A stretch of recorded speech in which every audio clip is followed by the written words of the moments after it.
Apa sih yang maksud dengan SOP? Nah, ini dia, penetapan tertulis mengenai aktivitas-aktivitas baku yang harus dilakukan dalam proses penyelenggaraan administrasi, bagaimana dan kapan melakukannya, di mana dan oleh siapa aktivitas itu dilakukan. Itu adalah maksud dari kegiatan SOP. Untuk RUK itu adalah rencana usulan kerja ya, rencana usulan kegiatan yang biasanya itu diusulkan oleh Puskesmas. Apa sih kegiatan yang akan kamu usulkan untuk tahun-tahun berikutnya? Begitu juga dengan RPK, itu adalah rencana pelaksanaan kegiatan. Kapan kegiatan-kegiatan itu akan kalian laksanakan? Terus ada PKP, itu adalah penilaian kinerja Puskesmas. Itu dihasilkan atau diperoleh dari program-program yang sudah kalian laksanakan, apakah sudah tercapai atau belum tercapai. Ini bisa juga kalian pelajari ya untuk prinsip SOP. Prinsipnya itu yang pertama ada efisiensi dan efektivitas, berorientasi pada pengguna, kejelasan dan kemudahan, keselarasan, keterukuran, dinamis, kepatuhan hukum, sama kepastian hukum. Ada prinsip pelaksanaannya yang pertama konsisten, komitmen, perbaikan berkelanjutan, mengikat, seluruh unsur memiliki peran penting dan terdokumentasi dengan baik. Berikut adalah ruang lingkup dari SOP itu sendiri, ya, melingkupi proses penyelenggaraan administrasi pemerintahan yang dilaksanakan oleh unit-unit organisasi pemerintahan, apakah itu di Puskesmas, rumah sakit, ataupun unit-unit pemerintahan lainnya. Lanjut soal berikutnya, pemberian kejelasan dan transparansi kepada masyarakat sebagai penerima pelayanan mengenai hak dan kewajibannya merupakan salah satu dari apakah tujuan SOP, manfaat, jenis, atau tahapan penyusunan SOP. Oke, ini merupakan salah satu bagian dari tujuan penyusunan SOP. Ada beberapa tujuan ya. Yang pertama, memberikan kejelasan dan transparansi kepada masyarakat. Kedua, memberikan kepastian dan keseragaman dalam proses pelaksanaan tugas. Kemudian yang ketiga, menunjang kelancaran dan proses pelaksanaan tugas, meningkatkan daya guna dan hasil guna secara berkelanjutan, memberikan informasi secara proporsional mengenai pelaksanaan tugas yang dilakukan oleh aparatur, dan mempertegas tanggung jawab dalam pelaksanaan tugas bagi aparatur. Nah, ini masuk ke tujuan penyusunan SOP. Lalu ada manfaat SOP. Ini bisa kalian pelajari. Apa aja manfaatnya? Pertama, menjaga konsistensi dalam menjalankan suatu prosedur. Lebih jelas mengetahui peran dan posisi masing-masing. Memberikan kejelasan alur prosedur atau kerja dalam suatu pekerjaan ataupun pelayanan. Memberikan keterangan dan keterukuran dalam suatu pekerjaan, meminimalisir kesalahan dalam pekerjaan, serta membantu dalam melakukan evaluasi terhadap setiap proses operasional unit kerja. Itu dia ya. Soal selanjutnya, standar prosedur yang diperuntukkan bagi jenis-jenis pekerjaan yang bersifat administratif seperti proses perencanaan penganggaran merupakan apakah itu SOP teknis, SOP administratif, SOP atau dasar SOP. Oke, ini masuk ke SOP administratif. Jadi, jenis SOP itu terdiri atas dua, ada SOP teknis dan SOP administratif. Untuk SOP administratif ini adalah standar prosedur yang diperuntukkan bagi jenis-jenis pekerjaan yang bersifat administratif, seperti proses perencanaan, penganggaran, dan lain-lainnya. Nah, ini dia tahapan penyusunan SOP. Pertama ada persiapan, identifikasi kebutuhan, analisa kebutuhan, penulisan SOP, verifikasi dan uji coba SOP, pelaksanaan, sosialisasi, pelatihan dan pemahaman, serta moner.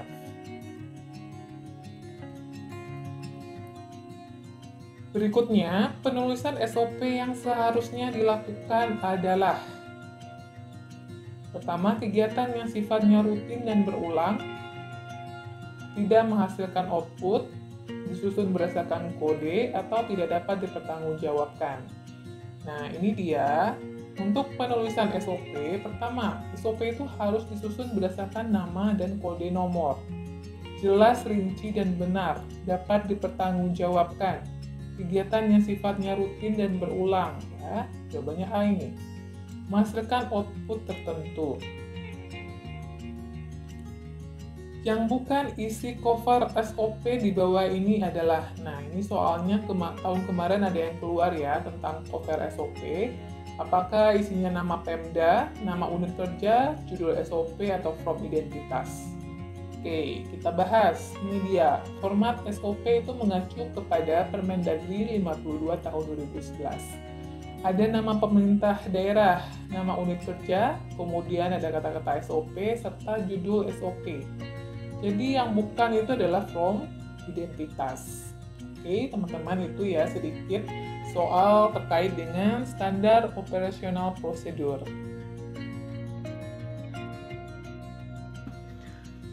Administrator kesehatan adalah PNS yang diberi tugas, wewenang, dan tanggung jawab secara penuh oleh pejabat yang berwenang untuk melakukan analisis kebijakan di bidang administrasi pelayanan, perizinan, akreditasi, dan sertifikasi program-program pembangunan kesehatan. Apakah definisi ini benar atau salah? Oke, ini benar ya. Jadi, seorang administrator kesehatan itu dia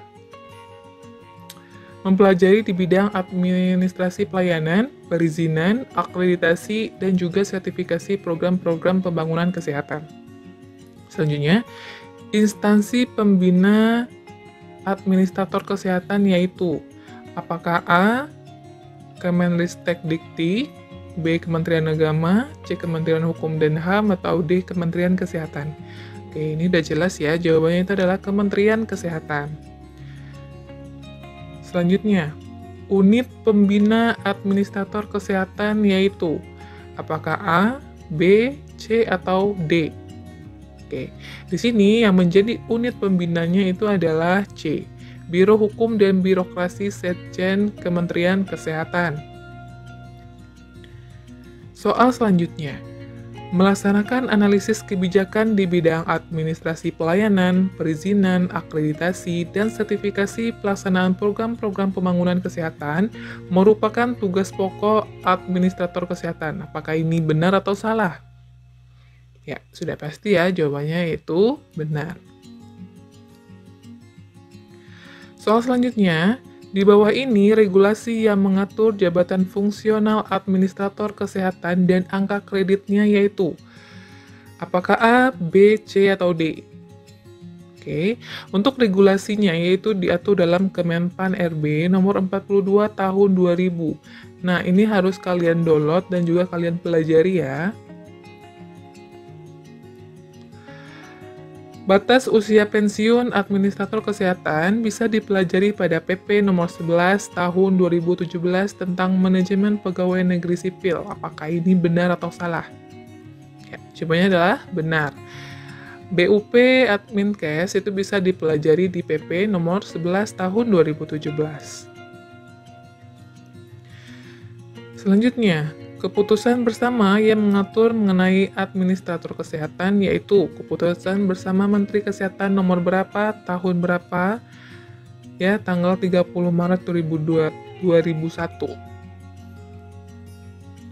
Ya, untuk keputusan bersama ini diatur nomor 251 tahun 2001 dan nomor 168 tahun 2001. Jawabannya adalah A. Berikut ini golongan administrator kesehatan yang masuk ke dalam jenjang jabatan pertama adalah apakah 3B, 3E, 3D, atau 3C? Ya, untuk jenjang pertama ini terdiri atas 3A dan 3B. Jawaban yang benar yaitu A. Berikut ini golongan administrator kesehatan yang masuk ke dalam jenjang jabatan muda. Apakah 3B, 3E, 3A, atau 3C? Ya, jawabannya adalah 3C ya. Di sini tuh terdiri atas 2, 3C dan 3D masuk ke jenjang jabatan muda. Berikut ini golongan Adminkes yang masuk ke dalam jenjang jabatan madya, yaitu 3B, 3E, 4A, atau 3C. Untuk jabatan madya itu terdiri dari atas 4A, 4B, dan 4C. Jadi jawabannya yang benar adalah C.